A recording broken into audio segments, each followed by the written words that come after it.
Sorry, we're closed.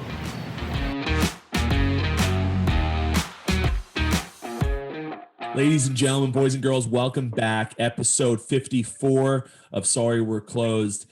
And I got a friend on here, another Twitter friend, as always on Sorry We're Closed. Brandon Warne, is that how you pronounce the last name? Yeah, man. Perfect. Easy enough.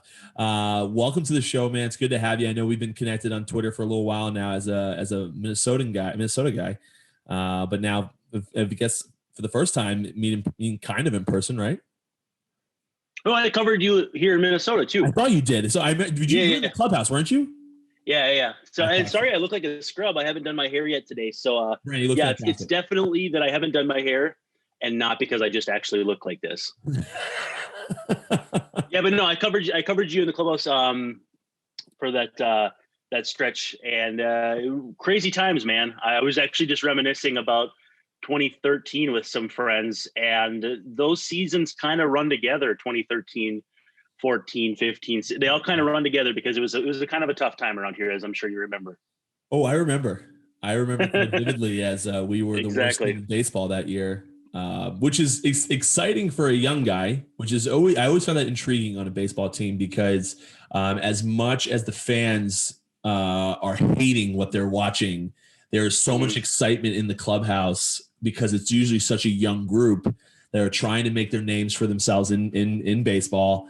And it was it's always such an interesting dynamic to me because the fans are pissed that probably the front office is, looking to the future, all that stuff. And then in the clubhouse, you have a bunch of young guys that are so pumped that they're there, so pumped that they even maybe pitched well that night or played well that night. Like winning and losing at that point is almost thrown out the window. And now it's like individually, how can you solidify yourself in the big leagues? And I'm sure you saw it, I guess, 13, 14, and 15, and 16 in Minnesota.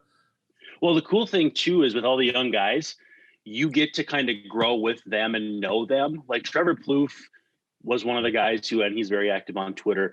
I got to know really well through that time, and actually probably better now that he's no longer playing baseball. But you get a lot of young guys and they all want to talk because they're all trying to find their voice. They're trying to find their way in the big leagues.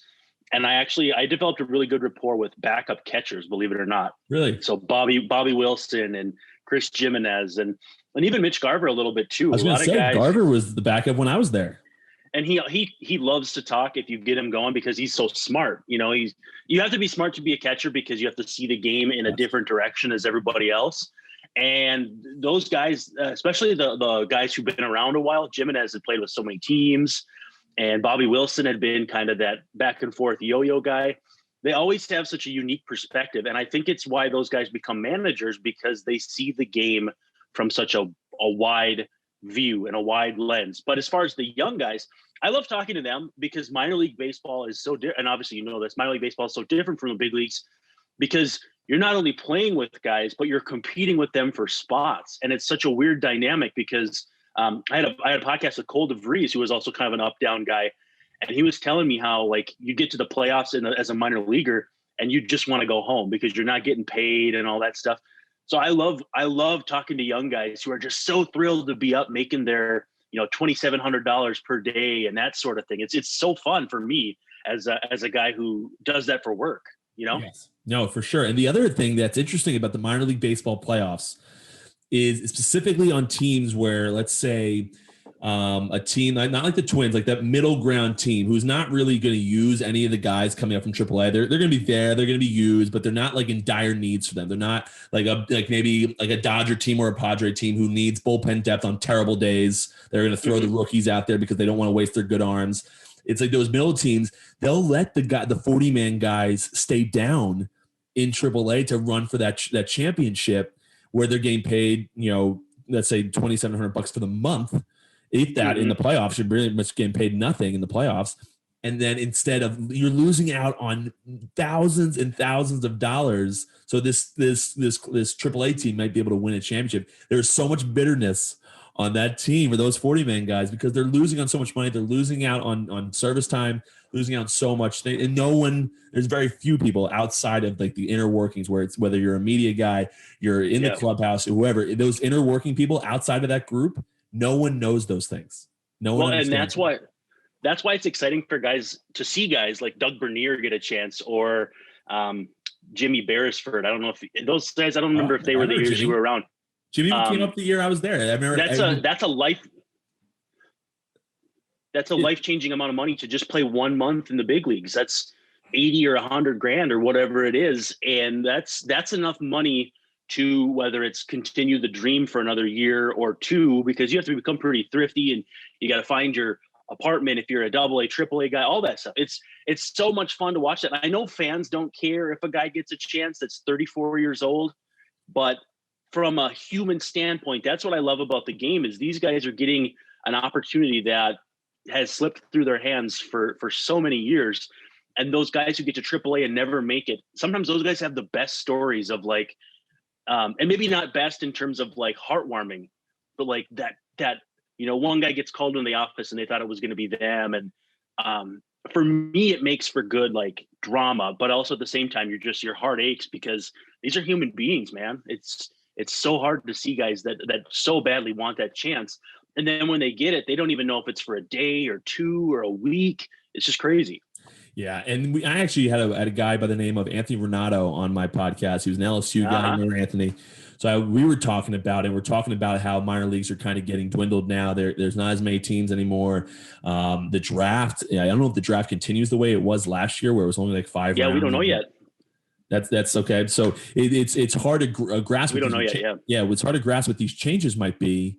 However, on the other end of it, like I looked at some guys that I played with, not necessarily, everyone. It's very rare you kind of get these, but you have some of these guys that you play with that you're down the low A, high A affiliates that are getting older and trying to start lives, trying to start families, and they're kind of getting strung along. Yeah, of course. Every now and again, you get a Mike Piazza, right? I always go to a guy by the name of Brad Brock, who's been in the league for a number of years. He's one of the few Monmouth guys that I went to school. My Monmouth University. Oh, sure. Went to Monmouth. So he's one of the few guys that he was a 40th rounder or something like that. Every now and again, you get those guys, but they are completely dwarfed to the thousands and thousands of guys that are just strung along. And in reality, I always talk to, quote my brother, who was a strength coach for the Diamondbacks for a number of years. And he always talked about how those meetings were really, we had these guys on teams. So the first and second, third rounders had a place to play. Like they're not there. Yeah. We're not really watching them. My guy and the prospects, quote unquote, need a place to play. So now they're here. So when you see one of those guys like James Beresford get up to the big leagues, it's like, it was difficult for me to get to the big leagues, but it is 40 million times more difficult for Beresford to get to the big leagues than it is for me. And sometimes people don't really understand. They're like, oh no, you go to the minor leagues, you play well, you make it to the big leagues. That's not how that works in any capacity. Well, if you play as good as a first rounder as a 20th rounder, that first rounder, and again, you're going to relate to that, and not because you didn't deserve to go in the first round, don't get me wrong, or whatever, those guys have more draft equity. Yeah. And also, too, if you get picked by, like, for instance, when the Twins switched over from Terry Ryan to Falvey and Levine, who knows how the Twins regard those guys from the previous regime, your Nick Gordons and, the guys who were from before. And then now you've got your Royce Lewis's and your Trevor Larnach's. That's also another dynamic where it's like, well, we didn't choose you. We kind of inherited you. Are we going to view you the same way? And fans don't understand that. Is your first rounder from 6 years ago is still going to get more chances than a guy who was a fifth rounder just last year. It's just crazy. It is. And speaking of that transition, which I actually have quite an interesting take on it, not interesting, but like I was a part of that because I was, who was the guy that was in between, who was it, Ryan and Thad Levine and all them? Rob Anthony took over for a while. Rob Anthony. So the Twins drafted me out of high school. And I saw that. I didn't know that before the last few days here, like 28th round. And then, because you had crazy numbers in high school, I remember reading your draft reports, and Jonathan Mayo was like, this guy's high school numbers were the best out of his area in years. And then went to college, came out. But I did not know until actually I was prepping in a few minutes before I got on. I didn't know you were drafted by the Twins, which is crazy. But if Rob traded for you, then he would have been in the room when they drafted you. Whereas a couple months later with Falvey and Levine, they would have had no ties to you other than, hey, he strikes people out. Let's give him a shot. Exactly. And that is where in and of itself. So he called me. I remember I was actually in this apartment. I'm at home here in Hoboken, New Jersey, and the room next to me is my living room. That's where I got the call from Mike Hazen, who was the GM at the Red Sox at the time, and tell me I was traded. And then Rob Anthony is his name. Yeah. Yeah. Okay. So Rob called me right afterwards and said, "Hey, welcome to," and he just went on and on about having drafted me out of high school and how we've had a long relationship. We've been wanting you for a long time, like so on and so forth. And I was like, man, this guy's the interim GM. I'm like, I really hope this guy keeps his job. I don't think that he's going to. You typically move on from the GM, you move on from the people below him as well. But I was hoping he would keep his job, and then they eventually get rid of him. And they bring in Levine and all these guys, and they were nice guys. I didn't really know much about them, but they're, right. Through that time, if you look back from like when I got called up until that transition that happened, I pitched pretty well. Like I was doing good. Like I remember looking at a stat, like I was throwing more than Andrew Miller was at the time. So I was throwing an outrageous amount of innings. Wow. And then my shoulder actually went berserk. If you had film, you go back and watch the bullpen when it was like my time, you just see me just like starting to get my shoulder ready because it took forever to get ready. And in between innings, when I pitched, I would have to go in back, the Twins clubhouse. You get out of the dugout, right? And there's the batting cage right to the left. Right. I would, in between innings, I was just in there still throwing. I had to keep throwing, otherwise my shoulder would tighten up and I wouldn't be able to throw the next inning. And I had to do it because I was a rookie and I was trying to impress the new GMs and new president. I guess he was a president at the time. I was trying to impress these guys to keep my job. Lo and behold, I didn't do a good enough job because I had a 9 ERA, but I end up on the flight down to Fort Myers for spring training. And all of a sudden my phone, like kind of hit, I don't know how it got it or what have you, but all of a sudden we're landing. I see I have a missed call and a voicemail from my agent. And I was like, okay, that's weird. So I like listened to these, like, call me back. I was like, all right, so I'll call him back. So I call him back. Not much happens at this time of year for people that are at home that don't know this. When you're headed to spring training, it's kind of a limbo time. Nothing's really happening. People are trying to check people out, stuff like that. So not much is happening. So I'm not expecting anything. And I'm literally at baggage claim getting my bag, and he tells me they DFA'd me. And I was like, now? They DFA'd me now? What? And I still go back on to this day. It's like I have nothing. Obviously, it was nothing personal. It's business. It is what it is. But they went and got what was that guy's name? Aaron Zana or something like that. He was a utility player. Oh, Adrianza. Ray Adrianza, who actually just hit free agency now. So actually, kind of a shrewd pickup. But I hate to hear that that's how you lost your job. I hate to hear that. Yeah, I mean, it is. I mean, again, it's business. And I remember talking to my agent and kind of like working through it a little bit. The Pirates ended up picking me up and then working through it and being like, those guys just didn't know me. They had a bunch of guys from below them that they had come in. They hadn't made any big changes in the minor league system or anything. They had a bunch of guys below them. And all those other guys that were in the big leagues at the time had people below them fighting for them, saying these guys are good. Yeah. And I assume I was the odd man out. No one was fighting for me anymore. No one even knew me. So you had to go to Bradenton after that, I bet. Yes. And Bradenton's brutal, man. I hate that place. It's so bad. And it's almost I didn't mean to. No, it's almost as brutal as the Pirates organization, but don't get me started on that. But anyway, so how'd you end up doing all this stuff? I obviously know a little bit about my background. You're on my podcast now, so I get to ask you questions. The roles have reversed, Brandon. How did you get into all this stuff? So this is actually a really stupid story, but it's going to be good for this. I worked overnights going into college, and I was just kind of busting my butt. I don't know if I can say ass on your show, but I guess I just say whatever you want here. Perfect. So I was working overnights at a fitness center, and I went to orientation, and I had my mind made up that I was going to go into kinesiology and be a personal trainer. And if you look at me, that probably doesn't make a lot of sense. But I had notified somebody that my orientation group should be with kinesiology. I got there. I was on like 2 hours of sleep. I hadn't really discovered coffee yet, as you see, I'm drinking now. And so they're like, Brandon Warne, journalism. And they point me and I'm like, whatever. So I go to journalism group. I'm like, I make like a $70,000 decision on, I'm too tired to put up a fight. And it turned out I was pretty good with words. I mean, obviously I don't shut up. I've got a 3-year-old upstairs who also doesn't. And I hope she doesn't come down here. She's watching TV, so we'll see it. Hopefully she doesn't intercept this, but we'll see what happens. Great but anyway, right, exactly. So I go through journalism school. The professor, who's actually since passed away, snuck me into his class. He had too many kids in the class. He likes to keep it at like 15. I think he was at like 17 or 18, and snuck me in. And now I'm one of only 2 working in journalism right now from that group. I graduated. I got an internship with Baseball Prospectus, which is kind of like the geeky baseball sites with the XFIP and all that stuff that players usually don't care about, but we do. And so I interned there. I started at Fangraphs, which is basically the same site by a different name. And then in Minnesota, I actually just got noticed kind of being a Twitter reply guy. I just kind of was in the ears of guys that mattered.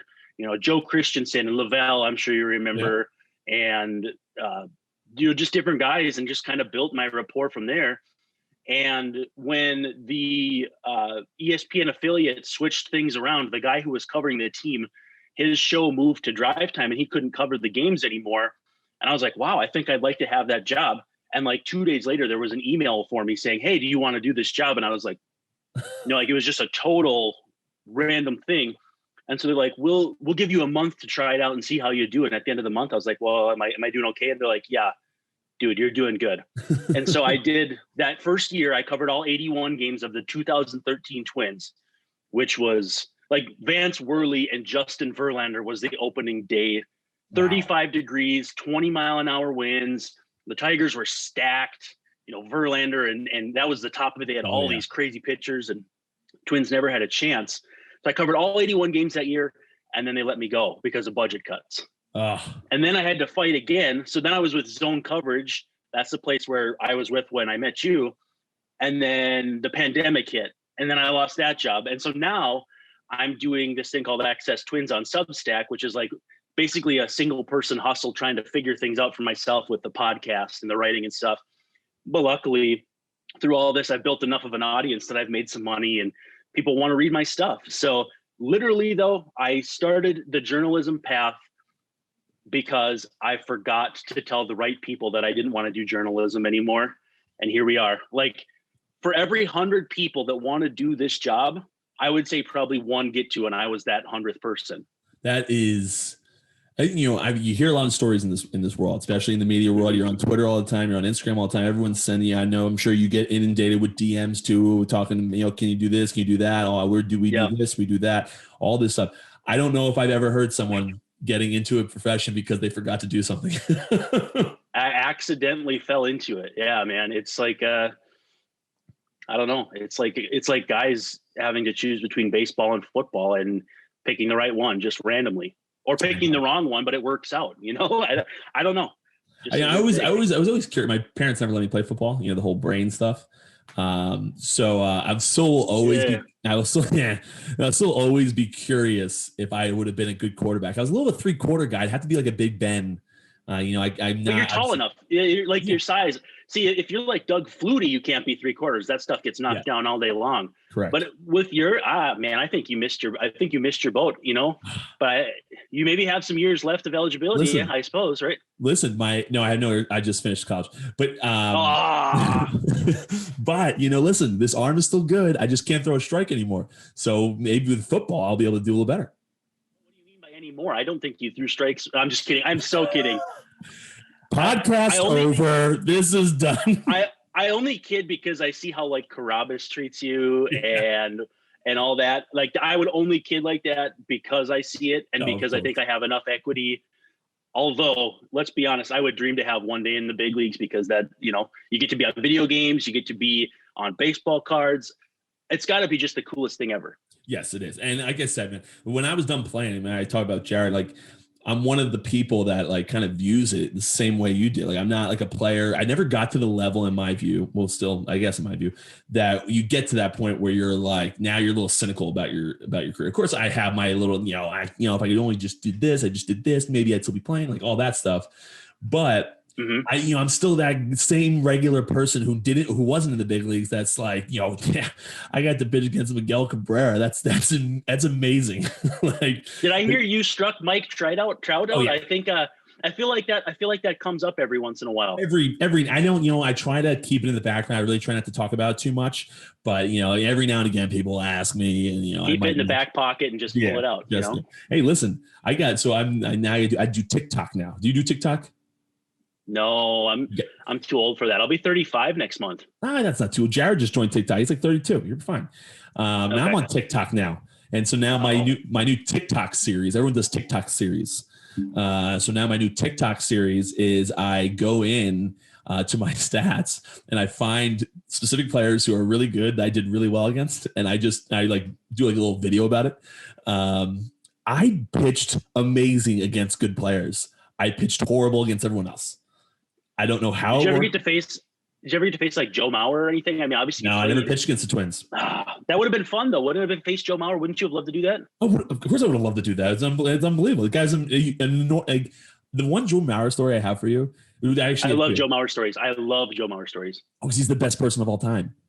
Yeah, I have a good one for you too that I heard. Fantastic. Let's trade Joe Mauer stories. The second day I'm in the big leagues. In Minneapolis.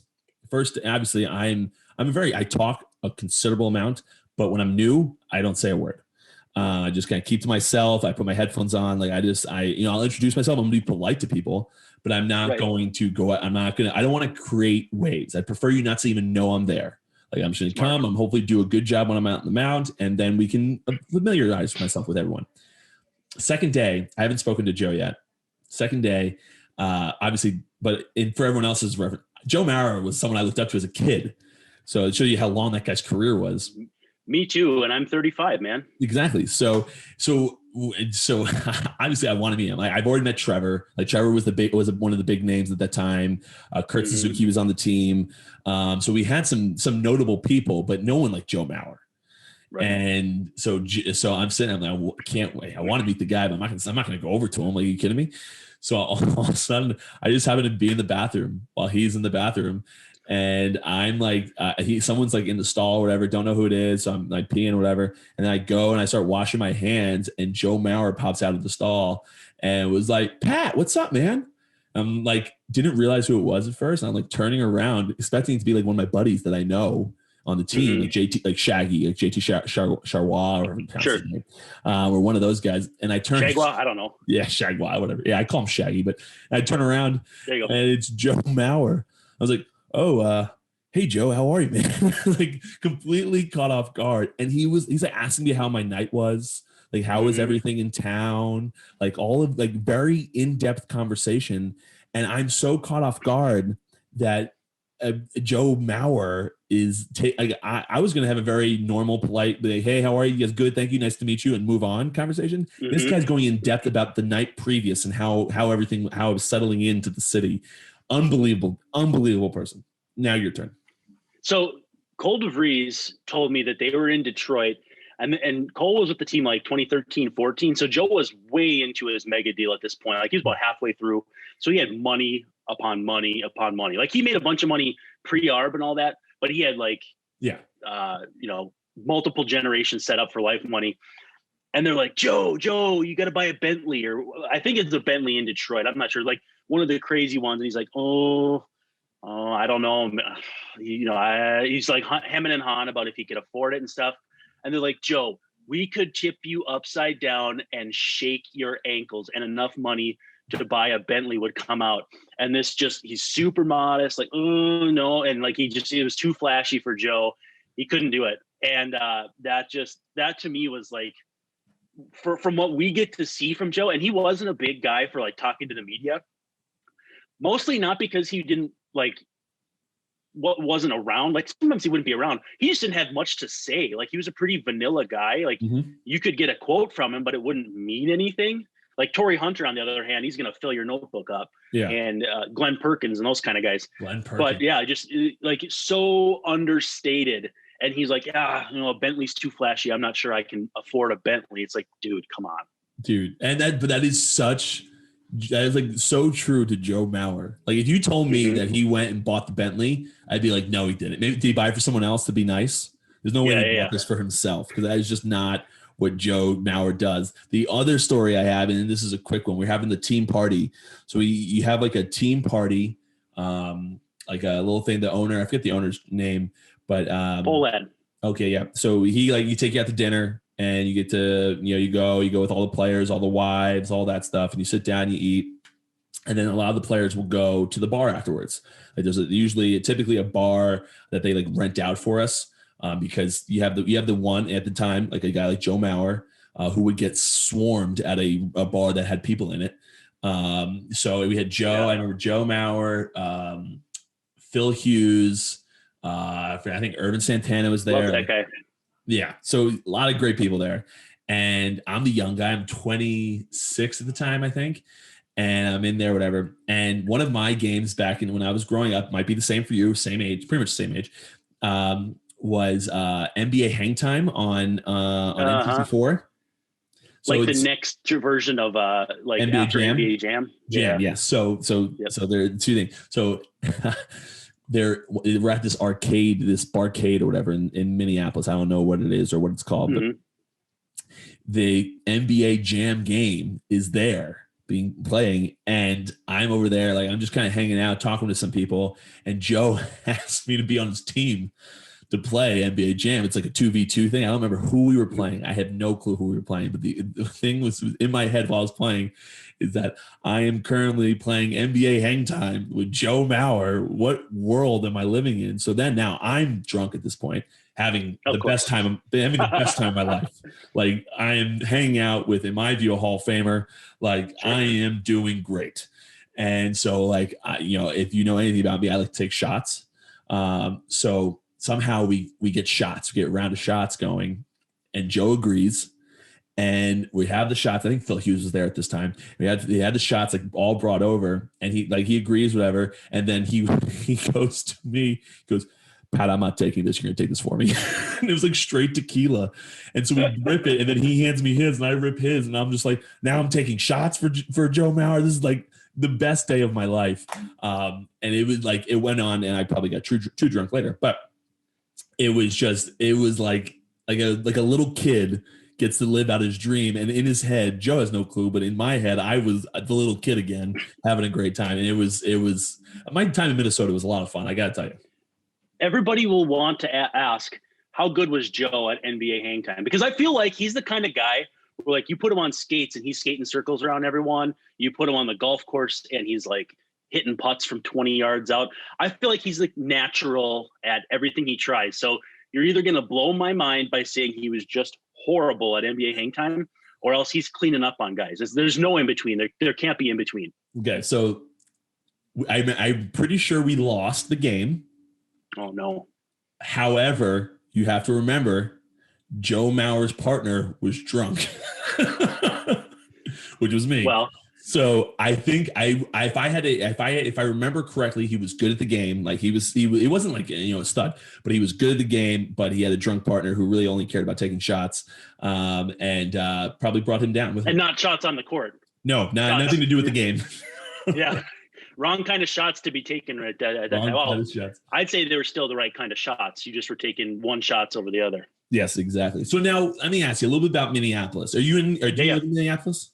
I live in the outer metro area. I work downtown with my day job. Okay. Like 2 light rail stops from Target Field is where my office is. Granted, I haven't been there since March. Of course. But yeah, so I could see Target Field from my old office before we moved down a few floors. So super close. I know downtown really well. Okay. So, and I don't know if this is actually downtown or not, but my favorite bar, and I'm just curious if you've patronized it yourself, is Cowboy Jack's. The one right across from Target Field? I don't think it's that. Is there 2? Oh, there's multiple ones. There's one in Plymouth. There's a few. So the one in Plymouth I used to live. Okay, it was a little bit far away from Target.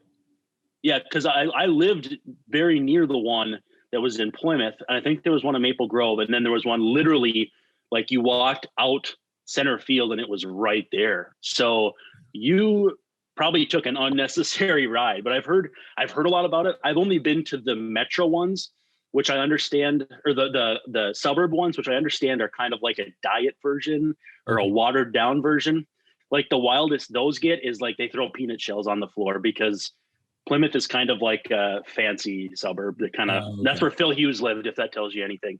It does. It tells me a lot of things. That Phil Hughes, yes, me and him we were very, because he was injured for them, so we didn't really converse all that much. I just remember buying a lot of shots for everyone that one night, that same night I talked to you about, and then Phil being like, what the hell are you doing? You're the rookie. I'm gonna start buying them.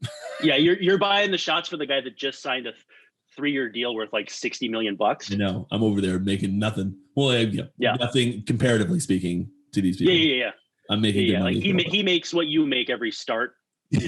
So every few innings. Don't hurt me like that. But listen, man, I appreciate you coming on the show. I always try to keep things short. Nothing too new crazy here on Sorry We're Closed. I'm sure I'll have you on again, especially as we get close to the baseball season. Do you think quick prediction from you, from the Minneapolis guy, are we having a full season? I think so. I think that they should abbreviate spring training. It's already too much of a slog. Why not just shorten it? Seriously. All I've ever heard from guys is it's way too long.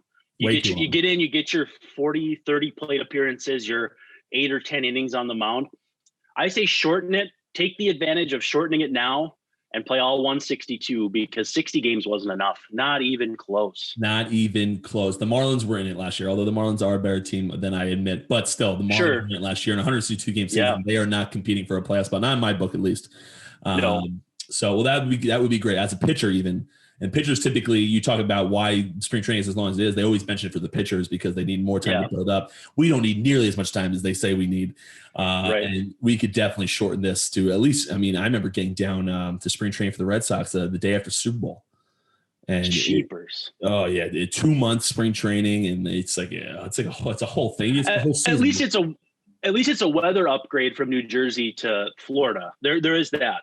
You definitely have a weather upgrade, but to be in spring training for 2 months, start waking up at 6 a.m. every day to go over to the field and do most of it. To be honest with you guys, a lot of it's nonsense.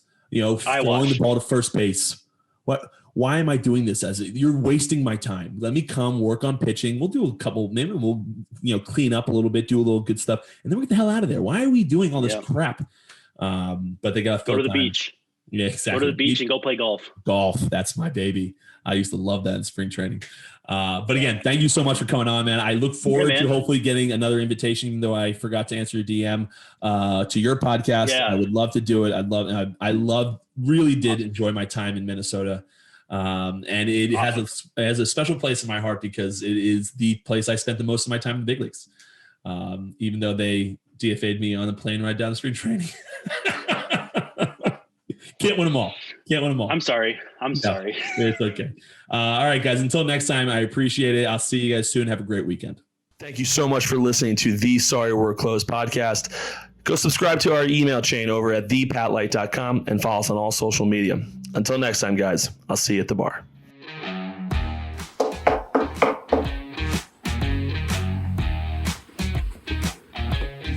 Sorry, we're closed.